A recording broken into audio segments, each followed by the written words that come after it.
ஆச்சி கொழுக்கட்டை மாவு வந்தாச்சு. ஆச்சி கொழுக்கட்டை மாவிற்கு கொழுக்கட்டை அச்சை கேட்டு வாங்குங்கள். ரேம்ப் வாக்ல விஜய் வருவார், ரேம்ப் வாக் செய்வார் அப்படின்னு இந்த விக்ரவாண்டி மாநாட்டிலே பார்த்தோம். ஒரு ஓடி வருவார், அவர் மேலே வந்து கட்சி துண்டுகள்லாம் தொண்டர்கள் போடும்போது அந்த ரேம்புக்கு ரொம்ப நெருக்கத்தில் வர்றாங்க. அப்படிங்கிறதுனால அந்த ரேம்பை சுற்றி தடவப்படுவது என்னன்னு பார்த்தீங்கன்னா கிரீஸ். ஸோ கிரீஸ் தடவும் போது யாரும் அங்கே போக மாட்டாங்க இல்லையா, அதை சுற்றி இந்த ரேம்பை சுற்றி கிரீஸ் தடவப்படுது. அதை பற்றிய இந்த காட்சிகளை இன்னும் விரிவாக விளக்குறார் செய்தியாளர் Satish Murugan. Satish, over to you. வணக்கம் மரி. காலையிலிருந்து இந்த தமிழக வெற்றி கழகத்துல பல்வேறு விஷயங்களை பார்த்துட்டு வரோம். இந்த சுவாரஸ்யமான விஷயங்கள் நம்ம ஏற்கனவே தெரிவித்தது போல லட்சம் மக்கள் கூடும்பொழுது பல்வேறு சுவாரஸ்யமான தகவல்கள் நடைபெறும். அதே போல நம்ம தெரிவித்தது போல பல்வேறு கட்ட அவர்களுக்கு கிடைத்த அந்த கடந்த கால படிப்பணிகள் அடிப்படையில தற்போது பல்வேறு முன்னேற்பாடுகள் ப்ரிப்பரேஷன் என்பது அதிகரிச்சிருக்குது. அதுல ஒரு காட்சியாக தான் நம்ம பார்த்துட்டு இருக்கோம். இந்த தொண்டர்கள் கட்சி தலைவர் விஜயை பார்ப்பதற்கு மிகுந்த ஆர்வத்துல வருவாங்க என்பது தெரிந்த ஒரு விஷயம் தான். பல்வேறு பொது நிகழ்ச்சிகள்லயும் சரி, மாநாடு பொது நிகழ்ச்சிகள் அப்பா இந்த கிரீஸை தாண்டி யாரும் வந்தாங்கன்னா பெரிய ரசிகராக தான் இருப்பாங்கன்னு அர்த்தம். கடந்த மாநாட்டில் பார்த்தோம், அந்த ரேம்ப் மேலெல்லாம் ஏற முயற்சி நடந்ததை பார்த்தோம். ஸோ அது போல் ஒரு நிகழ்வு நடக்கக்கூடாது அப்படிங்கிறதுக்காக இந்த ரேம்பை சுற்றி கிரீஸ் தடவப்படக்கூடிய காட்சிகள். இதையும் தாண்டி போனாலும் ஆச்சரியம் இல்லை.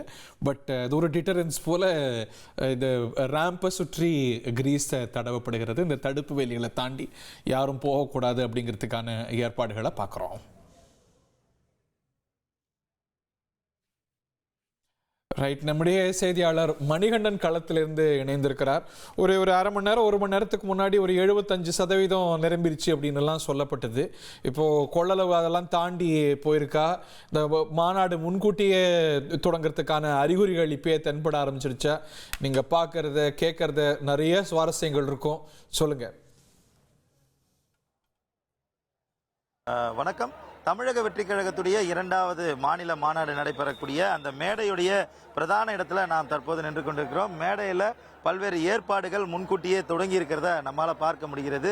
பொதுச் செயலாளர் உள்ளிட்ட முக்கிய நிர்வாகிகள், மாவட்ட செயலாளர்கள் தற்போது மேடையின் பிரதான வாயிலில் இருக்கைகள் போடப்பட்டு, அடுத்தபடியாக நேற்றைய தினம் பெரிய அளவிலான அந்த கொடிக்கம்ப விபத்திற்கு பதிலாக தற்காலிகமாக 40 அடி அளவில் கொடிக்கம்பம் ஒன்றும் இங்கு நிறுவப்பட்டு கொடியும் தயார் நிலையில் இருக்கிறது. நிகழ்ச்சி நிரல்கள் திட்டமிட்டதற்கு முன்பாகவே துவங்குவதற்கான வாய்ப்புகளுக்கான சாத்தியக்கூறுகளை இது போன்ற ஏற்பாடுகளை முன்கூட்டியே நடத்துவதை உணர்த்துகிறது.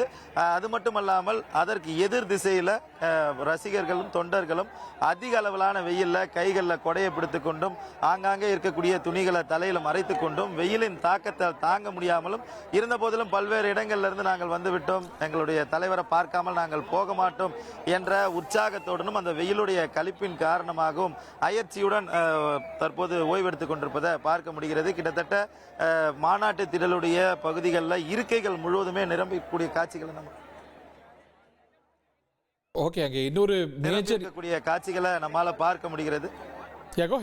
தொடருங்க. நம்ம முழுவதுமாக ரசிகர்கள் வெயில்ல தாக்கத்தில் காத்து கொண்டிருக்கின்றனர். ரசிகர்களிடம் தொண்டர்களிடம் இப்போது கேட்போம். நீங்க எந்த ஊர்ல இருந்து வரீங்க, எவ்வளவு நேரமா காத்துட்டு இருக்கீங்க, என்னைக்கு வந்தீங்க மாநாட்டு திடலுக்கு? நான் பழனிலேருந்து வரேங்கண்ணா. நான் வந்து நேற்று நைட்டே வந்துட்டேன். நைட்டு ஒரு 8 மணிக்கெலாம் இங்கே உள்ளே வந்துட்டோம். உள்ளே வந்துட்டு இங்கே தான் உட்காந்துருக்கோம். இப்போ வெளியும் போட முடியல, உள்ளே இருக்க முடியல, அந்த அளவுக்கு தான் இருக்குது. வெயில் ரொம்ப அதிகமாக இருக்குது. நீங்கள் இந்த வெயிலுக்கே வந்து நேற்று நைட்டே வந்து காத்துட்டு இருக்கிறேன்றீங்க.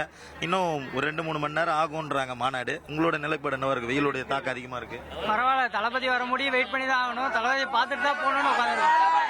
தளபதி தான் எல்லாமே.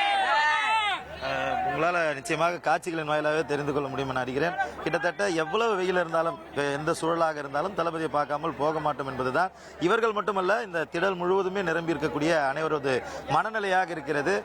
முக்கியமாக குழந்தைகள், தாய்மார்கள் மாநாட்டுக்கு வரக்கூடாது என தலைவர் அறிவுறுத்தியிருந்தாலும் அவர் மீது கொண்டிருக்கக்கூடிய அந்த அன்பின் வெளிப்பாடாக நிறைய குழந்தைகள், தாய்மார்கள், இளம் குழந்தைகளோட வந்திருந்ததை பார்க்க முடிந்தது. அதிக அளவிலான வெயிலின் தாக்கத்தின் காரணமாக குழந்தைகள் பேரிகேடுகளை தாண்டி இங்க இருக்கக்கூடிய வாலண்டியர்ஸ் அல்லது பாதுகாவலர்களின் மூலமாக வெளியே அனுப்பப்பட்டு தாய்மார்களும் இங்கிருந்து அப்புறப்படுத்தப்பட்டிருக்கின்றனர்.